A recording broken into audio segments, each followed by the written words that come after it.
This is Solo in the Shop. In today's episode, I want to talk about hustling, and specifically, side hustling. Let's jump right in.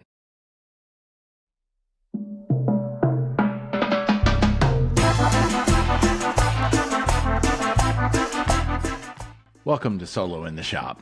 I'm your host, Ronald Lowe's, and whether you're a weekend warrior crafting for friends and family, or a full-time maker turning your passion into a business, this podcast is for anyone who finds themselves alone in their shop covered in sawdust. Join me as I share my journey from hobbyist to the owner of New England Table Company.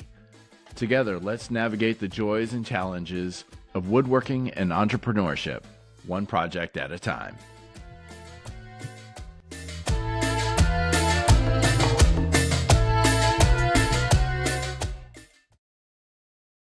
Hello, friends.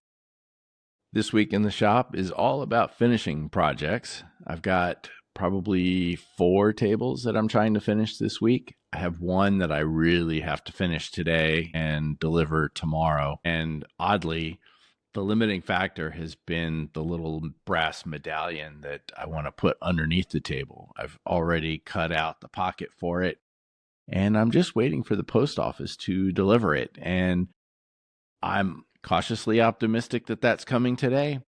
The interesting problem is that we've had about 14 inches of snow. We had President's Day. So really hoping that all of that is overcome and that those medallions show up here in the next few hours. Other than that, I've got the extension table that I just need to put an apron on. And then all of that is ready for final sanding and assembly. I've got a coffee table that's ready. I just brought in wood for 3 or 4 new coffee tables or side tables. It depends on what the wood gives me. Some of the live edge is kind of crazy, so I may not be able to get a full coffee table out of one of them. Anyway, that's what's going on in the shop. What's been on my mind lately is side hustling. And part of this comes from a quote from Keith Johnson, KJ Sawdust, who pointed out that for a woodworker to be profitable, you really need to have multiple streams of income. And for a lot of the people that we follow on social media or on podcasts, either the podcast is their side hustle or they've got brand deals, they've got courses that they offer. And so they're making money in other ways than just delivering customer furniture, customer woodworking projects. And I was thinking about, okay, if you're a woodworker or if you're someone who is working full time and you've got a wood shop, what are some ideas that you could look to for adding those streams of income?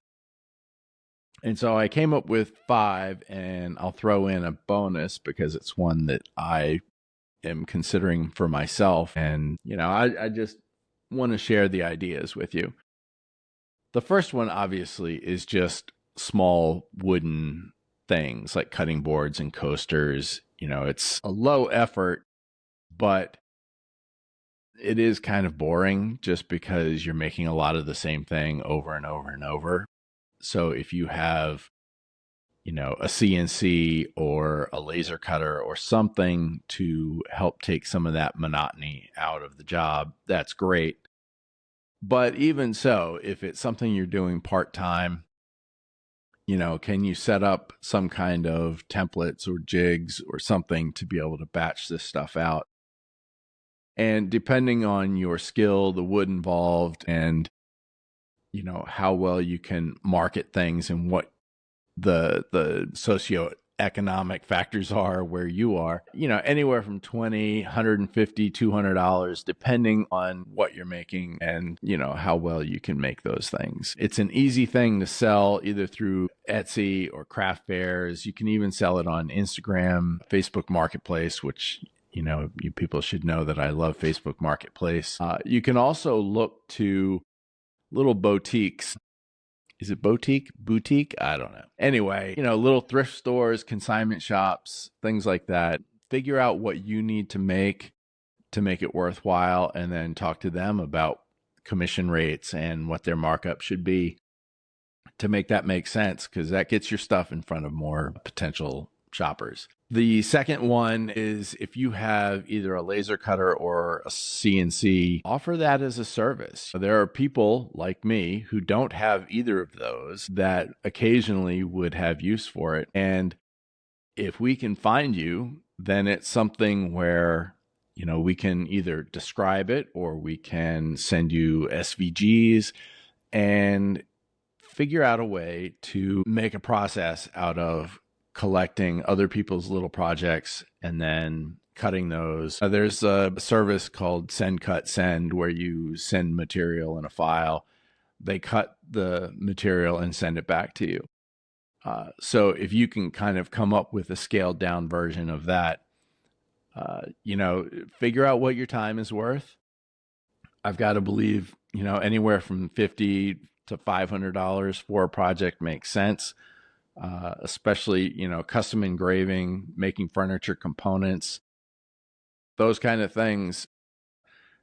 You know, there's a huge market for it. The trick is finding those small businesses, people that need signs, personalization, you know, maybe a wedding planner, you know, and then again, look at Facebook Marketplace, maybe look at a business group, maybe BNI, things like that. And then again, maybe you just make some examples of your work, take it to a craft fair and, you know, offer that both to, you know, end consumers, but also to the other people who are at the craft fair.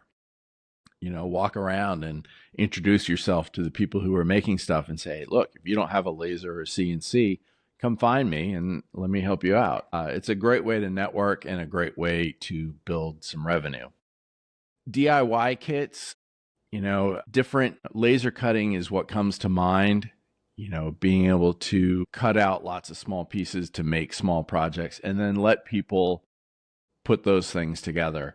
I know there's a woodworker that I follow online that batches out kind of a DIY side table, an end table. And it's a very simple design and it's easy to put together, but they send it unfinished, unglued, and they just have the directions for putting it together. So people can put their own flair on it. They can decide what color they want to make it. They can decide, you know, whether they want to paint it, polyurethane it, stain it, whatever. So putting together some kind of kits where you're taking a lot of what the labor is on your projects and passing that on to the consumer and calling it DIY. I would love to do that with a full-size table and say, look, the table's all done.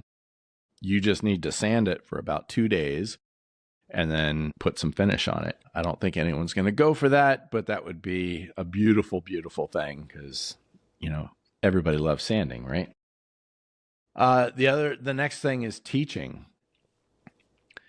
I keep considering teaching kind of an introduction to the shaper origin.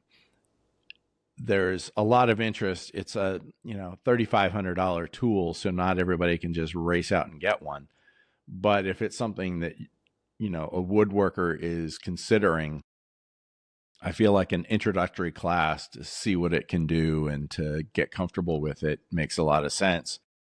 And then potentially have, you know, the intermediate class where it's a smaller class and it's project based and, you know, 1 or 2 people and we spend 2 days actually making something, you know, maybe a box with hinges and some detailing and some personalization, things like that. But get a feel for what the tool can do and all the different ways that you can use it, whether it's with the plate, the workstation, with shaper tape, using a grid in the middle of a big piece of wood and using the hardware catalog to, you know, I've got this kind of hinge and you just look it up and it says, okay, I'm ready to cut. And you just tell it where to put it. But anything that you are good at, then you have a marketable skill that someone may want to learn from you. And being able to charge for that kind of time, right? It's not so much effort and material, it's just your expertise. And then just really the challenge is just letting people know that you are offering that thing. So whether it's advertising on social media, finding a community center or an online course platform like Skillshare, Teachable, things like that. And then if you can record the class that you're giving in a way that you can break it down into chapters and, do some editing, now you may have an online course that you can resell where you're not actually spending the time on the weekend doing the class, but you just offer it and you put it behind a paywall, and somebody says, "Oh, I'll pay $20 and I'll watch your 4 hours of Shaper Origin class." The fifth thing that comes to mind is just I have so much scrap wood, all the offcuts from my projects. My wife Ann and I spent about half a day this past weekend taking a bunch of offcuts and making wooden vases. And those vases, we either use live edge, we make a column. We actually this time use the Shaper Origin to start the hole for the actual vase part of it. And then we drill it out, we sand it, we router the edges. Some of them have live edge. Some of them are columns. We clean it up, we fill any cracks, things like that. But we probably made 10 vases just with offcuts, and either we'll give them away as gifts or we'll put them up on Facebook Marketplace. We'll take them to a craft show or to the boutique and sell those things. And it's a great way to keep that scrap wood out of the landfill and keep it out of the burn pit. Not a whole lot of effort. And, vases is just our idea. I'm sure you have others. You may, if you've got the CNC, there's just a ton of options for what you can do if you just want the CNC to cut some decorative pieces. You can make trivets, you can make, again, coasters and cutting boards, but just use your imagination. And if you've got a lathe, right now you've got all these offcuts become turning blanks. So there's just a ton of things that you could be doing with all those offcuts to try and, instead of selling your big projects, sell a bunch of smaller things. And the sixth and final, the one that I'm really giving a lot of thought to lately, is furniture flipping. And I watch a lot of videos on it, and sometimes it's kind of gross where you strip it and then paint it. Not my favorite, because I love wood. I love wood grain. So I'd much rather strip it, stain it, finish it, and then resell it. But it's a moderate amount of effort. And if you have refinishing skills and sanding skills, and this seems like a good way to take somebody's discarded, unwanted furniture, give it some new life, and make a profit for the effort that you put into it. Maybe not as much profit as flipping a house, but I feel like flipping furniture is a good option. The first part of this is finding the pieces, and good sources would be Facebook Marketplace, Craigslist, thrift stores, estate sales, maybe antique stores. But I tend to think that once something is a nice antique, one, someone has probably already rehabbed that piece. And two, if it has imperfections, that's part of the piece's history. So I don't necessarily think you should take something that's 75 years old and sand it down and paint it blue. That is more like blasphemy than furniture flipping. But if you can find solid wood furniture that's just been gently to heavily used, it's got good bones, maybe the top is destroyed, but the base and the legs look great, maybe you just make a new top for it and get new life out of the base. But there's so many options for finding those pieces. And then, it could be as simple as you're cleaning that piece, you're putting some new finish, replacing some hardware, some knobs, things like that. And then there could also be, if you're up for it, more intensive repairs, fixing the structure, really doing a whole stripping, and if you're comfortable, reupholstering, or find a good upholsterer. And then to sell it, having great photos and a good video is key. I have found that that makes the biggest difference in my success selling things, especially Facebook Marketplace. Being able to have good photos and a good video, I think, is more important than price, more important than the description.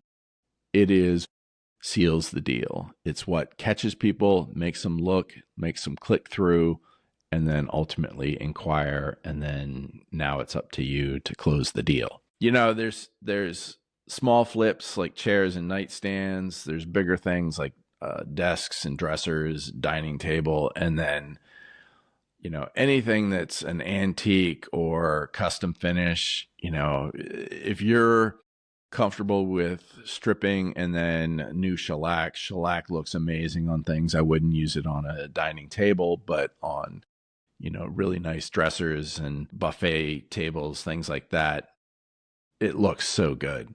But if you're not comfortable with it, practice, you know, find some of those offcuts and start working on refinish, you know, applying finish, refinishing things.